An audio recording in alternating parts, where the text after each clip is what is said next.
Following the rise of globalization, the global financial order has greatly changed in the past century. Let's zoom out to global financial architecture, where there's a system backed by the world's wealthiest institutions for years, as it is actively engaged in shaping how developing countries protect themselves from climate crisis. This is episode 7 of Carbon Narratives, Climate in Depth. The climate crisis in modern developing nations is more complex than people think. Imagine being the financial minister of a small, low-income country in the middle of the Pacific Ocean. Deteriorating coastline, damaged crops, exacerbating weather events. You need money to build durable infrastructures, to relocate communities, and to shift from traditional fossil fuels that runs your economy. The most common solution to this huge demand for money is to borrow.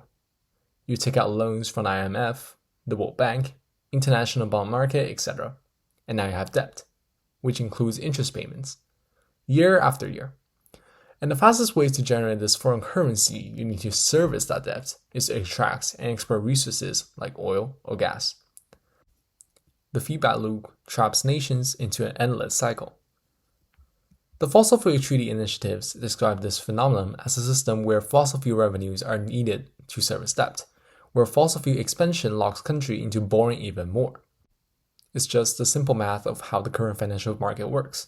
And sadly, this situation is suffocating the countries with minimal ability to pay back. The scale of this is worth sitting with. There's a group called Vulnerable 20, a coalition of 55 nations that are among the most exposed to climate change.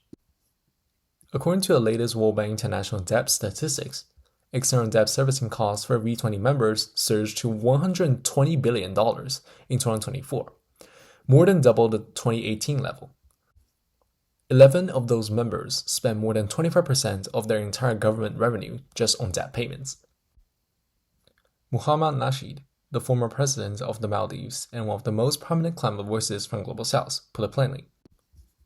V20 countries have $746 billion in debt services payments due between now and 2031, about 4 times our financial need to support our economy plans.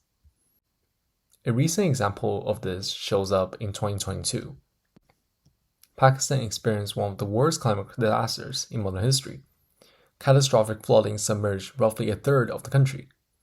Over 1,700 people died. The economic damage was estimated at over $30 billion.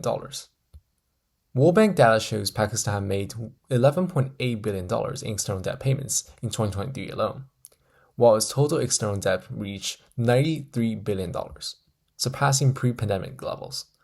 The country was simultaneously rebuilding from a climate catastrophe and paying billions to international creditors. Pakistan has taken out 25 IMF loans since 1958, and each one comes with conditions. And those conditions almost always means the same thing. Cut public spending, raise taxes, remove subsidies, and generate foreign exchange, often through continued fossil fuel extractions.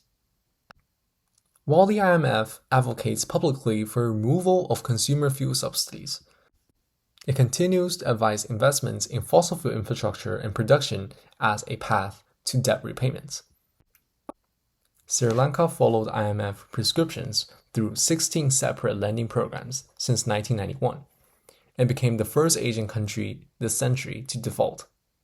Its middle income status prevents it from accessing the debt relief measures available to poor nations. The Sri Lankan people are now bearing the cost of harsh loan conditions, which lead to a rise in food and fuel prices, and erosion of worker pensions. The IMF and World Bank continue to push loans as a solution to the multiple crises facing developing nations, including loans for climate action itself. The fundamental problem with this approach is that it adds debt to solve crises that debt helped create. However, there is still some level of solution.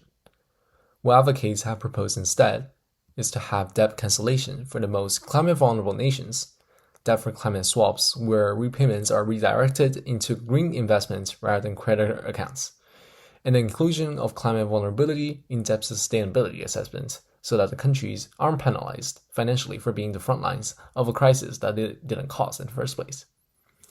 As the Fossil Fuel Treaty Initiative puts it, both fossil fuels and debt are actually extractions from the Global South, and many countries are paying more in debt servicing than they're actually receiving in climate finance.